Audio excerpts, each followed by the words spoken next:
built a company that allows her to do just that. She believes that it is through art we heal, food we live, and connections with others we thrive.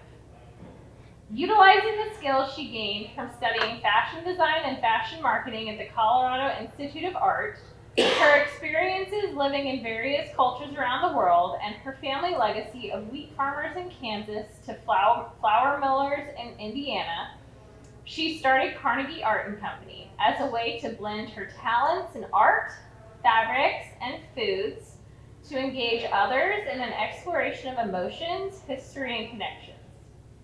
Laura is a current board member of the Pauls Valley Chamber of Commerce and Leadership Mid-America, Pauls Valley Art Council, and a Paul Harris Fellow, Rotary International. She is a frequent guest speaker for businesses, churches, and schools. Laura lives on a ranch in central Oklahoma with her family and a myriad of animals. Thank you, Kate. I had not remembered our full discussion that we had, but I had remembered meeting you. And I loved that. I think one of the very first things I heard you say was, I grow farmers. And I love that it's, if you've got an idea, it's about finding someone who is connected. Don't be afraid to dream and dream big. And that's, I think Kate is phenomenal. And I really applaud all of you today who have been here that are taking that next step to learn more and do more. So thank you, Kate. One of the things that I feel is if you're making a mess, you're probably learning or you're having fun. And so with that, if there are a couple of you that want to come up, we're going to get started and we're going to have some fun first, and then I'm going to step around front and we're going to talk kind of nitty-gritty about breads and flours and that kind of thing. So anybody want to come up? Come on up. I've got however many, if you'll just wash your hands, soap and water, there's gloves there. Anyone else want to come on up? Come on up. If not, I'm going to be making a lot later this afternoon. So, yeah, come on up. And I have washed, but I am going to put my gloves on. Anybody else? I think your wife would be proud of you if you jumped up here. You're fine? All right. Ladies? No. Yeah, we're just going to, yeah. Thank you. It is actually right here. Okay, thank you. Uh-huh. So what we're going to do first is some focaccia bread. And this is made with a traditional yeast bread, which is your dry yeast with just kind of an unbleached all-purpose flour. And so we're kind of, this is kind of your, I look at bread is probably the best science experiment you can ever explore with. If you need, you can use that one too if you need. It is clean, and there's some more in there as well, in this little tote. So like Kate kind of introduced, my ancestors, and I kind of got to looking at it a little bit more. I have ancestors that came from Yugoslavia all the way through, and they were wheat farmers. So it goes back even probably 6-7 generations back, wheat farmers that settled in Kansas 4 generations ago and did wheat farming there. On my paternal side, my grandparents, my grandfather and his 3 sisters and brother, when they were really young children, they'd lived in Henderson, Kentucky, and there was mutual friends that were across the Louisville River, across the Ohio River from Louisville in Evansville, Indiana. And they had a flour feed mill, and my great-grandfather had a farm. And they decided to swap businesses for $1 and loaded the families in the wagons, covered the kids up, and off they went. So I grew up visiting the flour feed mill a little bit when I was young, and then not so much as I got older. My family, we ended up moving a lot and doing different things. I never lived where the mill was, but I go back and visit all the time.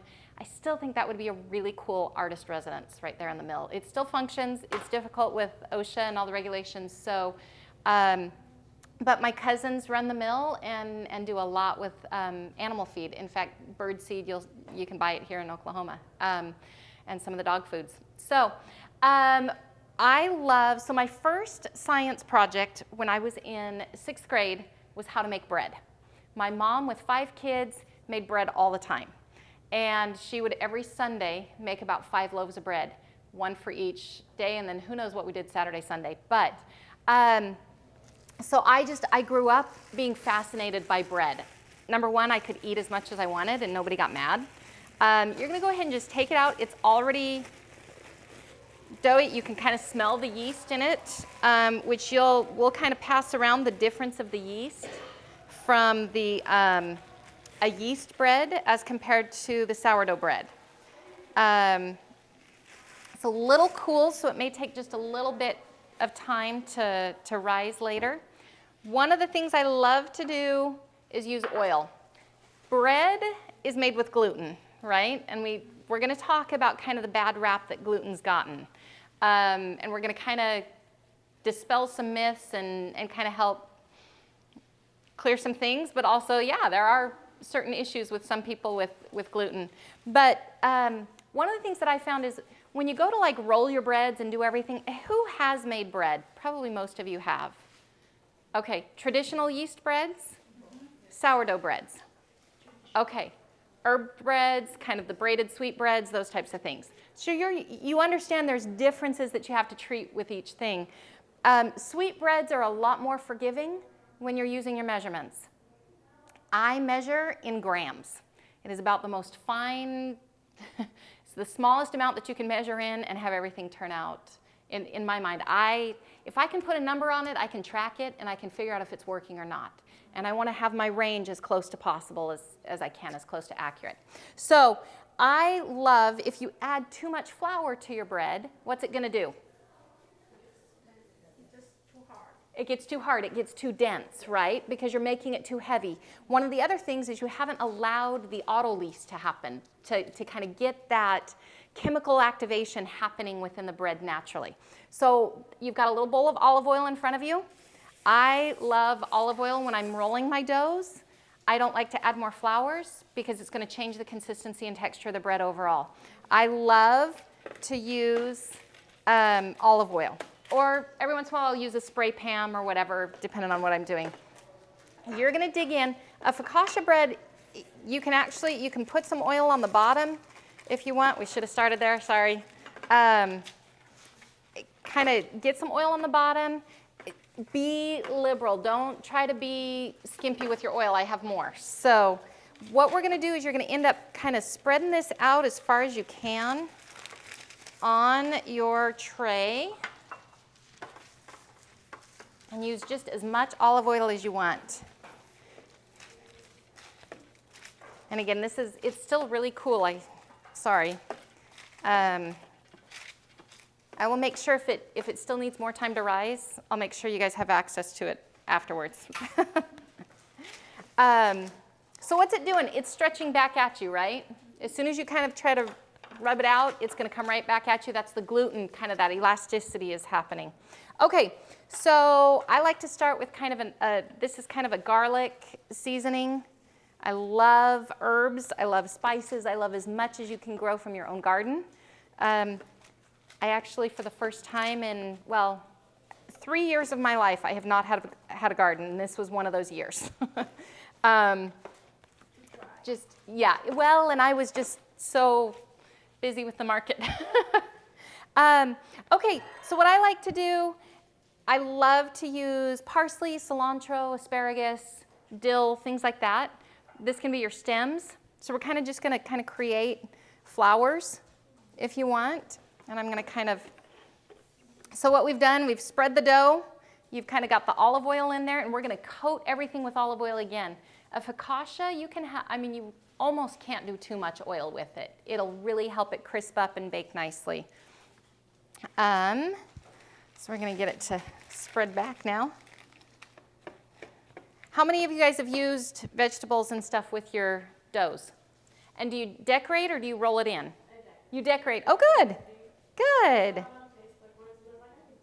Absolutely. My whole thing is never be afraid to try, right? If it goes wrong, it's a Pinterest fail. It's okay. They happen. So, Yeah, you can never go wrong. So I'm just kind of decorate out. However, I have kind of some my little onions, the purple onions, the red onions, kind of as the flowers. You can do asparagus is really nice.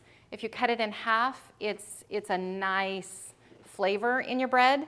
I like to use olives as like your little rocks and stones, things like that. That's always fun. So I'm just going to kind of set these on here real quickly, and we're going to get started. What types of things do you like to use on your bread? I've usually just done like the whole, like the really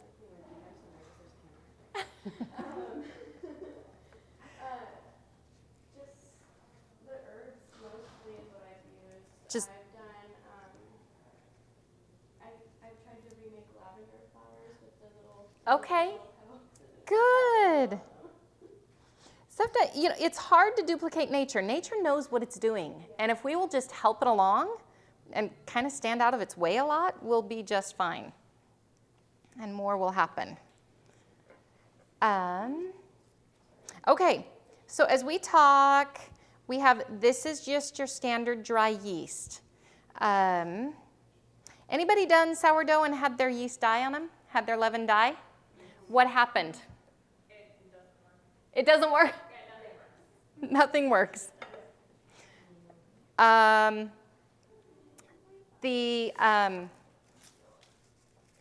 Okay. How long was it alive? Not very long. I tried to start like wild yeast, Okay. and it was bubbly, it was happy, and then I left it in the fridge because I wanted it to like calm down for a little bit. And Okay. nothing happened when I took it back out. Develop a little hooch on it, little black, lovely bacteria. Okay. So this is, I don't know if you guys can kind of see that a little bit. I don't know where I'm at. It is sliding. I'm going to let it slide back. I'll get it to the top, and then I'll let it slide to the middle. How's that? So there we go. Go fast. All right. So I am just going to set this over here actually in the sun, and that's going to help it kind of, we're going to let it rise. Like I said, if it doesn't rise real quick, then we'll just, and then you do want to coat everything with olive oil right over the top, or your vegetables and your herbs will burn. So olive oil with this is your friend. And then if you're my daughter, half the bottle's gone, and I was like, where did it go? She is my mess maker from the beginning. I called my grandmother one day, and I was like, Grandma, Gigi, what do I do? She goes, let her be. She's learning. And that's when I finally understood. I was like, you know what, Gigi, you're right. I can let her be. So, yeah, if you guys get them done, that's awesome. We're just, yes, and if you want to come set them kind of in the sun, kind of let them get warmed up, and then we'll bake them here probably towards the end is what we'll do instead of putting them in now because they need a little more time. And then you're done. So, yeah, here, I'll just open this up, and then we're going to come around to the front and kind of talk a minute.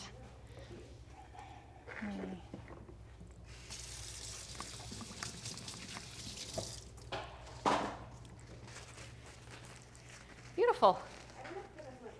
No, however, I would add a little bit more so that your veggies don't burn on there. Yeah. And I'm going to open this up, and you guys can kind of start.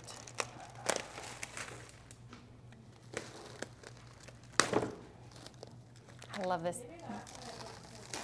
This bread is made with olive oil and honey and home ground whole wheat.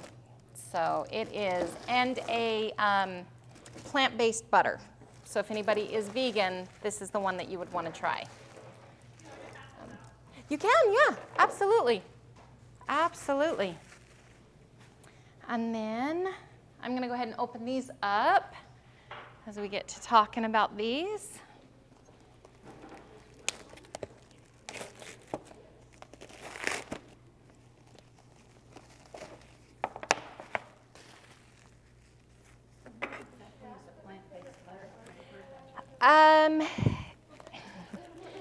A lot of times it's soy-based, and it's hard. And this is what we're going to kind of talk about a little bit. is, and we'll just jump right in. Okay, so let's talk organic a minute. When you talk something's organic, there's different regulations, different laws that kind of govern, and each state is different, and then you've got the federal regulations, right? So your 2 orchards on the side can be sprayed. The one in the center is not, and it can be certified organic. Your water can be, in certain states, different areas, different regulations. Your water can be treated and irrigated, and that product can still be organic. The most organic thing you can do is grow it in your backyard with compost you've done, with food you've grown. That is honestly the most organic you can ever get, right? So when you look at, let's kind of talk, if you've got a plant-based, genetically modified, you're going to have, right? I mean, we live in a day and age where we're not going to be able to get away from all of it completely. And this kind of, my training when I was racing, I was so OCD about what I ate, how I ate, that when I went to my first race in New York, I trained in Salt Lake up in, altitude. And I went to my first race in New York. I was so sick because I had a bagel. I hadn't eaten a bagel in over a year. And so I think we have to look at things realistically. Let's get real. Life is changing around us. How do we minimize what's coming into us? How do we maximize what we're able to produce so that we can help the people around us, right? We look at the hormone issues that our bodies have, the inflammation, all of these things. We're not going to be able to get all of it out of us, but it's how do we balance it, right? So how much more good can we put in? So when you look at a plant-based, a lot of, and is anyone here vegan? Okay. A lot of I get a lot of requests for, do you have vegan gluten-free? Do you want cardboard? And I, due to certain health things with myself, I've had to go off dairy. And so there are certain things that you have to be careful of. And I'm like, okay, little bits I can do this, little bits of that I can do that. But I think it's important to really try to become in tune with your own body and what your own body needs. Because ideally, if you can figure out yourself, then if somebody's got more questions, you might be able to help them. So don't go completely without, because you won't be able to travel anywhere. You're gonna have to carry your food with you. You're gonna have to, it's not realistic. So the plant-based, the vegan-based, it's how do you end up, is it an olive oil-based butter? And those are nice, but what happens is when we start getting into the pure ingredient, you've seen it in the grocery stores, and we're not even the worst, I think, out of all of this that's gonna come. I know my flour in a 50-pound bag rose $7 this summer per 50-pound bag. I go 300 pounds of flour a week. I didn't raise my prices. So it's kind of, at what point do you begin to gauge, okay, I have to raise my prices? So as we're talking, it's kind of, where's that balance? And that's an individual decision, but I encourage you to just get as educated as you can about it. So we're gonna talk a little bit about flour and wheat. I love wheat. I love gluten. I love what gluten does to bread. I love how gluten is protein. I love how it's a complex if it's in its whole. This is a wheat berry. Have you guys all seen wheat berries? Okay, this is what wheat looks like. Growing up, you wanted chewing gum, you grabbed a handful, you put it in your mouth, and you chewed it until it became gum. That's my gum that I was raised on, okay, was wheat berries. You are welcome. I'm gonna pass them around. This is never baked with, so go ahead and take and pass. This gets ground for my whole wheat bread that you guys just tasted on the big tray. This gets ground in my homemade, home ground whole wheat. I will put in my grinder, I will lose less than 4% of the actual wheat berry. That's called a wheat berry. Comes off the stalk with all the little frillies. That wheat berry grinds up and I lose a little bit, and it's just kind of like the extra chaff, the extra skin, that kind of thing. You'll lose a little bit in it. If you look, and this is something, I'm gonna pass them around, the home ground compared to store-bought whole wheat. And you can see a difference in the color immediately, right? Yeah. The texture is both pretty similar. Your protein content is going to be completely different. Your breads, you want a higher protein content. Your crackers is going to be a little less, right? And you can kind of begin to go, okay, your sweetbreads, you can get away with a less protein content on that because you're going to accommodate, you're going to make up for that gluten by the sugars and the extra fillers that you're putting into it. Are you trying to make gum? All right, give yourself about 25 minutes and it'll, it's about 25 minutes of just soaking and chewing. And you will end up with a sticky, pasty gum. It is amazing. With 5 kids, we didn't have gum. Gum was not allowed in the house because it ended up in the dryer. But so with the whole wheat, home ground flour, what's the difference then? When you look at what you buy in the store, I can tell you where I use a hard red winter wheat for my whole wheat bread. If I'm going to go buy a whole wheat, it depends, where was it grown? What's the soil content? How much nutrient is it? Is it selenium deficient? Is it copper deficient? What's going on in that ground is directly going to impact the quality of grain that you get out of it, right? So a lot of times in your commercial mills, you're going to go through a roller or a press. Sometimes it's even chemically treated before it goes in. As soon as that wheat berry is cracked, broken, rolled, the oils in it begin to go rancid. They oxidize, right? You've seen that rust on a car. That's what happens to our grain. That's what happens to our bodies. The oxidization happens. So when you look at it, how quickly do you think you want to use the flour from the time that it's milled to get the most nutrition that it has to offer out of it? Same day, generally within 3 hours. You have to let it cool depending on your mill. If your mill is too hot, it will kill whatever yeast you're using. So if you think, you can look on your bag of flour that you're buying. Now there's good flours out there that push them quickly. As soon as you buy flour from the store, you're 3 to 6 months out from when it was milled. So that's why a lot of them were required now to have extra nutrients put in, or it's just a simple starch, right? So your whole wheat, as it goes through the system, it's being pulled off into, it'll be separated into the endosperm, it'll be separated into the bran, it'll be separated in the wheat germ. So you can buy wheat germ and add it back in, right? Why wouldn't a company do that, right? We're going to take it off and sell you whole wheat flour, but then we're going to sell you the wheat germ and the bran and everything that we've just taken out of it and sell it back to you again. So it's smart money business, right?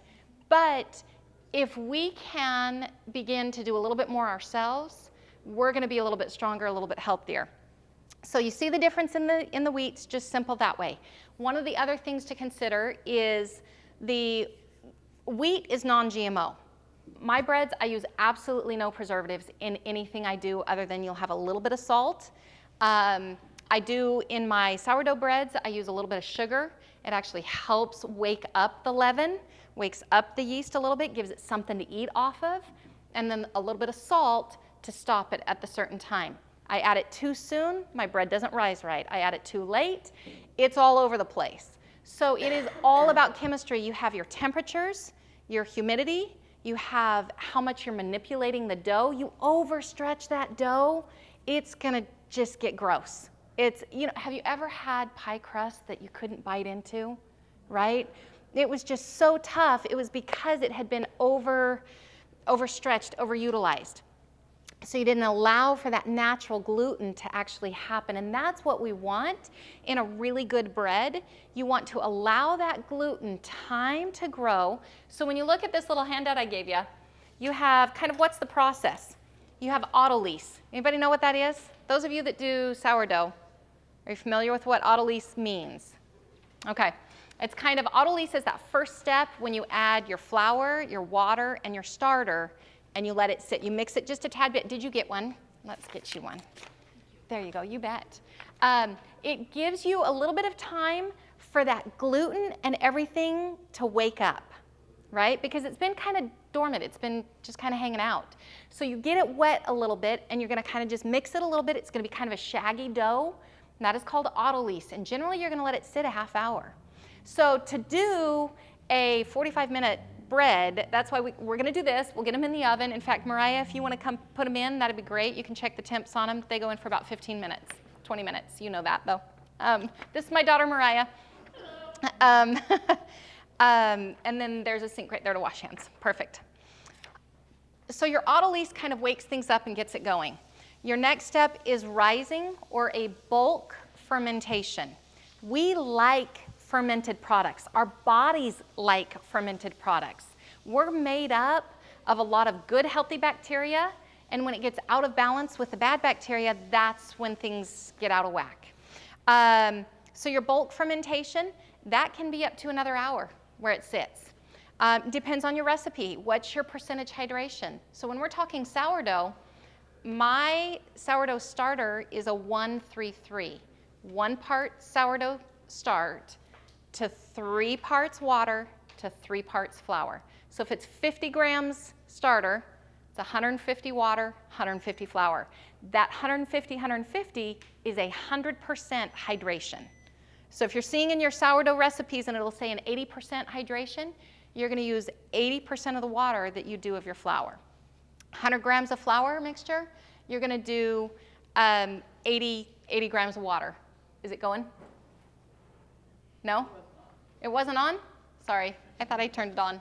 Okay, go ahead and have a seat then. They're going for 15 minutes. We're good.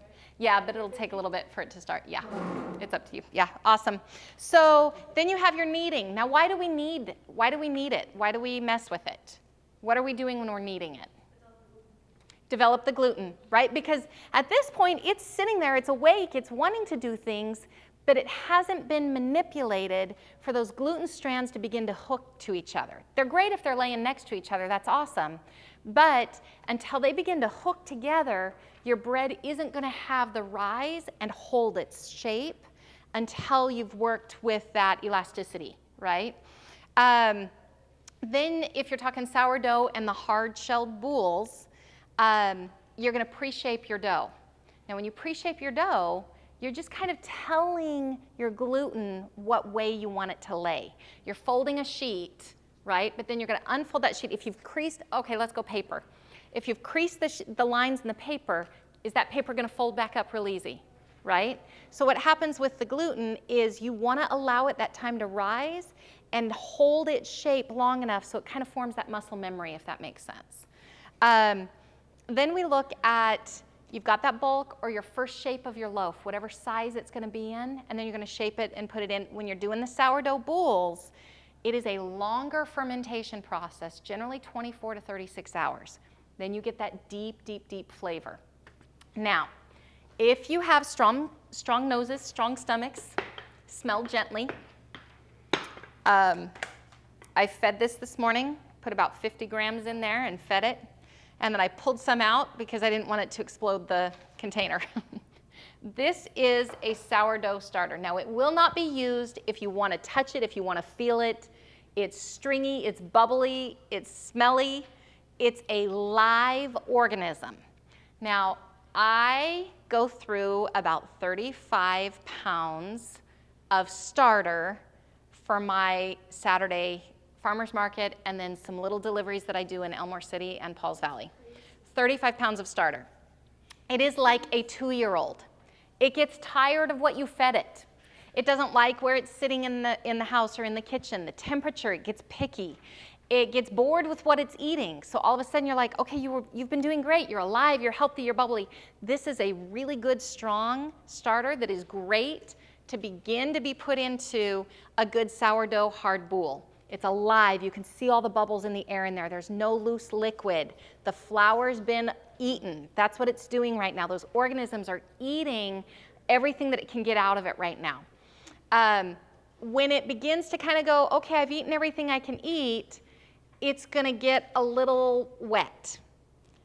It kind of goes, I've eaten everything, I'm done, I'm just going to relax. And so the water begins to separate from the flour a little bit.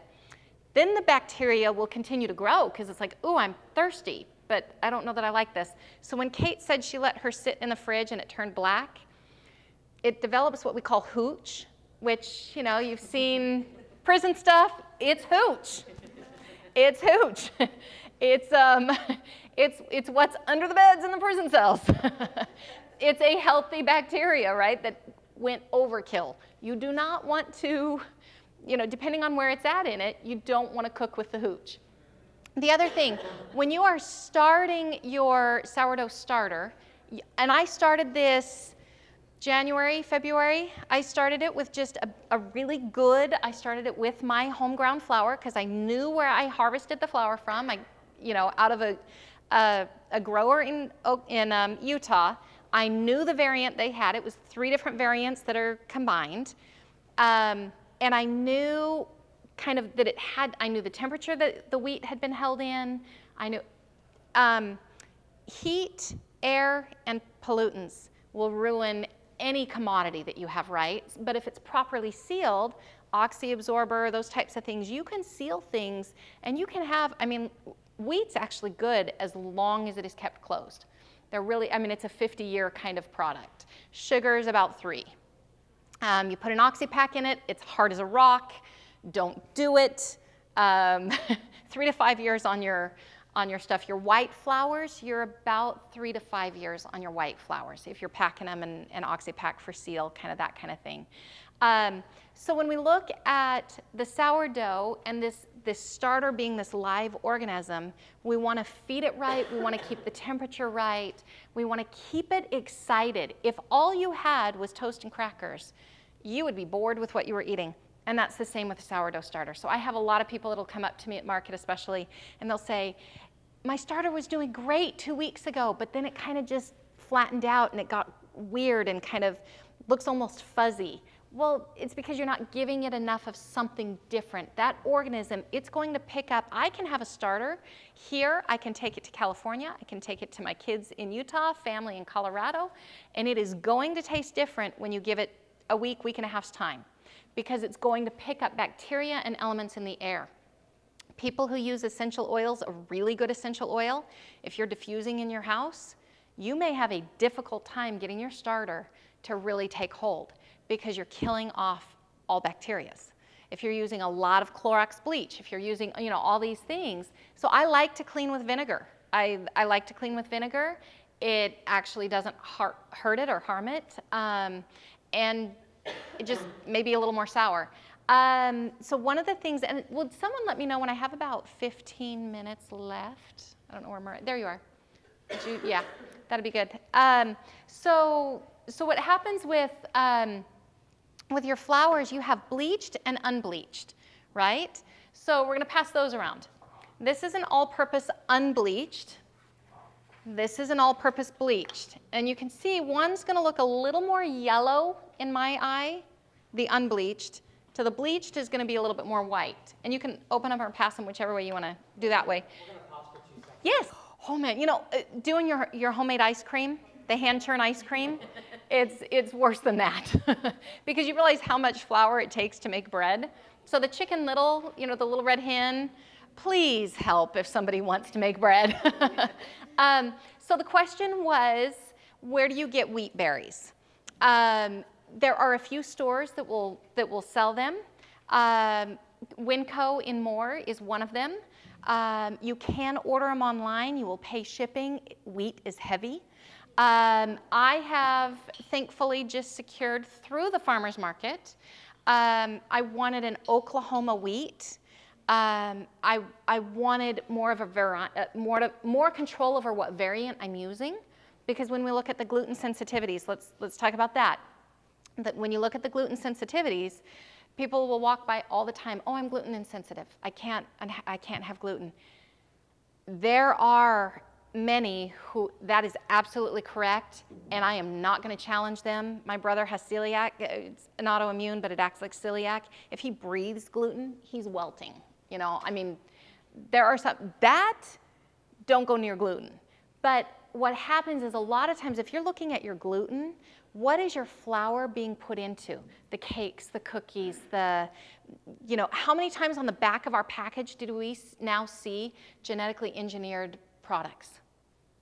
And it's on the back. Why are some of them that way and some of them aren't?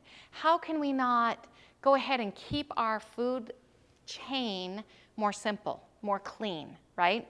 So when you look at the gluten insensitivity, generally it's additives that have gone into that product. Well, when you eat it, the food colorings, the preservatives. My son's not allowed to eat McDonald's if he's around. I shouldn't say that word. My son's not allowed to eat around. Can you edit that? My son's not allowed to eat around a certain restaurant because of all the preservatives in the food. It adversely affects him. He is bonkers. And I think, little kids, you give them sugar, they go bonkers, right? It's like when you know these things, as we become more in tune with what we are putting in our body, we can begin to say, I need to not have that. And if it is a gluten-based product, because inflammation comes, right? We have a lot of things that will come. Gluten, a really good flour is going to be a complex carbohydrate. Your body's going to have to work to break down. It's using more energy. But then if we're going to go gluten-free, your almond flours, there's some really good gluten-free flours out there. But to find that happy medium of gluten-free, dairy-free, nature isn't normally made to work that way. You have to add more stuff to it because Your xanthan gum, you're adding all these other things that it's like, why do I need to add that? Because to counteract what nature would do if we just left it alone and didn't add any more. And so that's like in my whole wheat bread, it's olive oil, it's honey. I do add more wheat germ and I add more vital wheat gluten. But it is a home ground whole wheat bread that within an hour and a half, once it's, I want to make sure the temperature's right, it's not going to kill, and I do use a dry yeast on that one, that it's not going to kill off that yeast, then you know that you've got, but within 3 days, you're down to about 15% of the nutrition in your flour. So when we're talking about what kind of additives we're putting in our food and gluten sensitivities, I let people know when they're like, I wish I could try your bread. I've missed bread. I'm like, try it. Take it home where you're comfortable. Try it where you're home. And a lot of them have come back and said, well, I can eat your bread. I don't put preservatives in it. I know where my flour comes from. It's a conglomerate. It's, the co-ops, all the wheat goes in, and so you kind of get all the variants. Oklahoma, I understand we raise about 7 variants of wheat. I now have a wheat grower in Enid who owns his own farm, owns the granary, and is a commodities broker. So this winter, I'm working things out with him, and I will have a little bougie line of bread and a bougie line of flours. Now, they will cost more because what happens is you're now going, instead of saying it's wheat from all over the nation being trucked all over and we don't know where or what the soil was or anything like that, they add extra protein, they add extra things to kind of go, this is a bread flour, it's a higher protein content, right? And this is your all-purpose flour, 10 to 12% protein. Bread flour at 15, 19, I really like the higher protein. I make accommodations in how I bake and what else I use with it to make sure that I still get a good, nice rise out of it. So when you look at that protein content, the more pure our product is, the less hands have touched it, but that also means the more finely produced it is. When we end up gathering wheat from all over the nation or all over different states, it's funneled through. We don't really get to track it. It takes more time. There's more cost associated. There's more, it just is going to be more expensive. But one of the things I want to carry next year is a specialty line of a couple different flours. He only grows 5 different variants of wheat. One is a sorghum based, so it is a gluten-free. And a small little bag, give it a try, see how it works.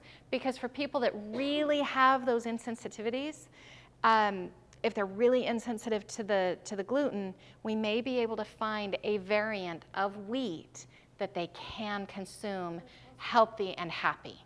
And but for my basic breads, it's a good, healthy bread flour. You shouldn't have to pay more if your body's doing fine with it and you know that I'm not putting extra preservatives or extra additives in it, then you should be fine, right? For the mainstream. But there is that market.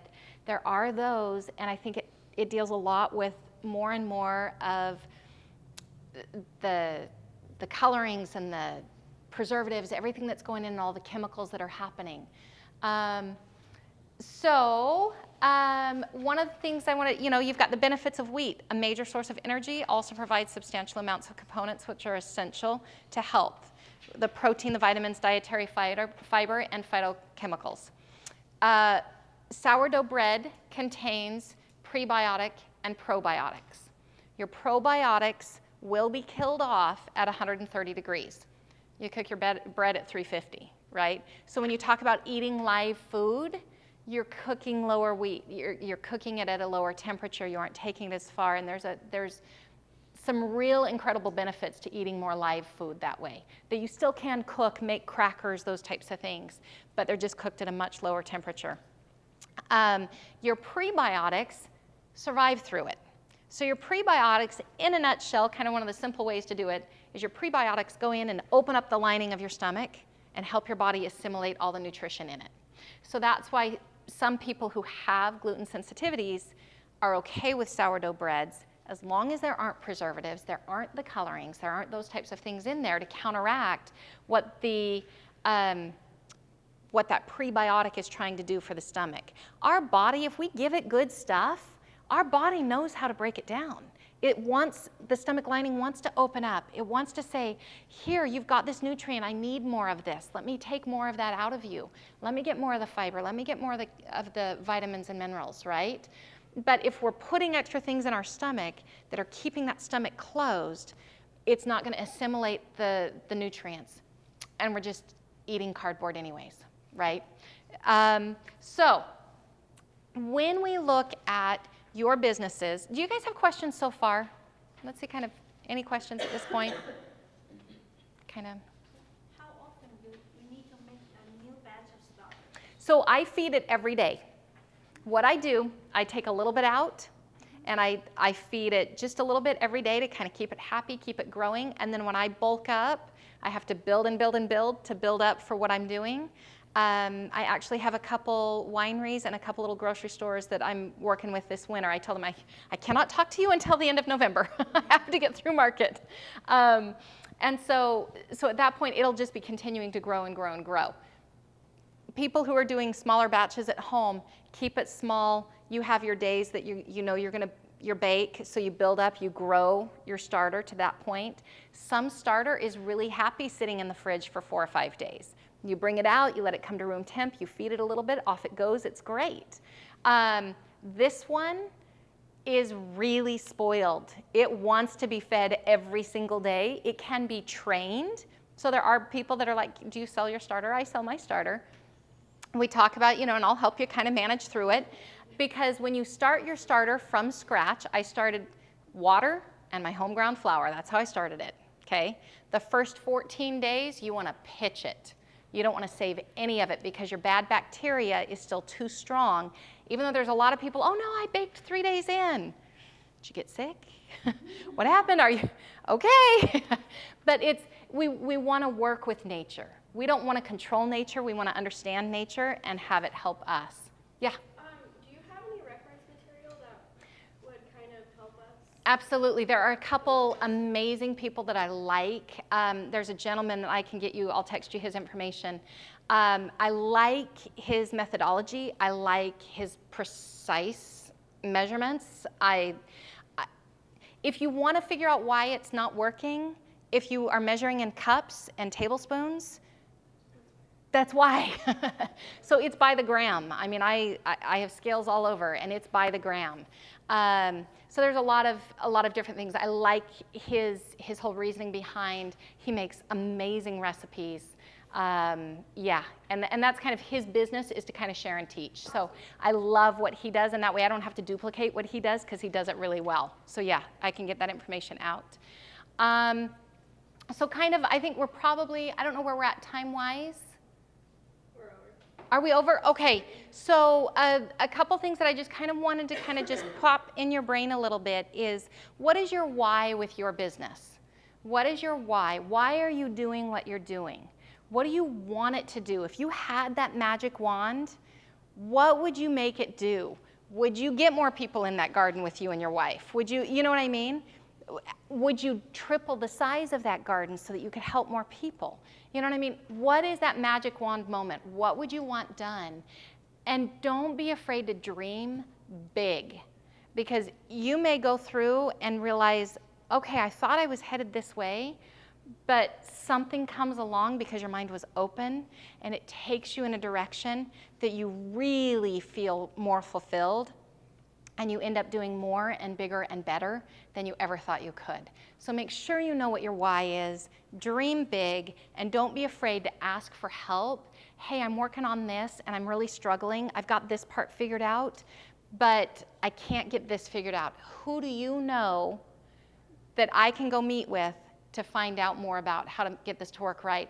And part of that is what you guys are doing by being here today, is getting educated. It's all about just keeping our minds open and never stopping the learning process. So you're gonna find what works for you, stick with it, but don't be afraid to incorporate some other things along the way to make it even bigger and better.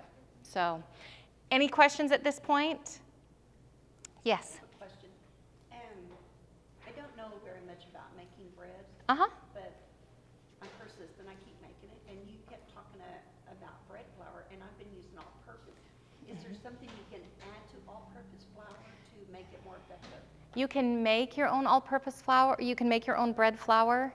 I would just encourage you to just buy a good bread flour, because it's so frustrating when you're first starting out to kind of, there's so many different components. You know, when you're running a science experiment, you want as many controlled elements as you can have, right? And then you begin to shift one or two elements. Once you know what one thing is doing, then you can begin to shift a couple more elements. So at this point, there are so many different things, and we can talk more later. There are so many different components as to why the bread may or may not be working. And if you begin to add in and making your own bread flours, when there are companies out there that do great bread flours at reasonable costs, I would encourage you not to add that headache on yet until you've gotten more under your skin that you're like, okay, I've got this, it's good, I'm feeling like it's a part of me now. Then you can begin to shake up and you can go, oh, I really like this protein added to this flour. You change a flour, if I change my flour, I have to change my whole recipe generally. It's, you know, in our restaurants, we had a pizza restaurant, and if our purveyor, if we couldn't get the same exact protein flour, we had to reconfigure the recipes to make sure that the product being put out that our customers were expecting was right. So yeah, we can talk more. I think as these come out, I want you guys to feel free. I have an Italian, it's all a white sourdough base. There's an Italian with garlic, rosemary, and Parmesan cheese. There's a jalapeno cheddar, there's a cinnamon raisin. So those are all sourdough based. Fill up a little goodie bag and take them with you. They're all set out on here, and then the whole wheat bread as well. So, and again, the whole wheat was done with regular ground wheat with a dry yeast, and then all the sourdoughs up here in the plastic, those were done with the sourdough base and a high bread flour. And it is a white, unbleached, high-purpose bread flour, or high-protein bread flour. So, awesome. It smells good. You guys did a great job, by the way. So, we'll get a pizza cutter, and we'll get them up here.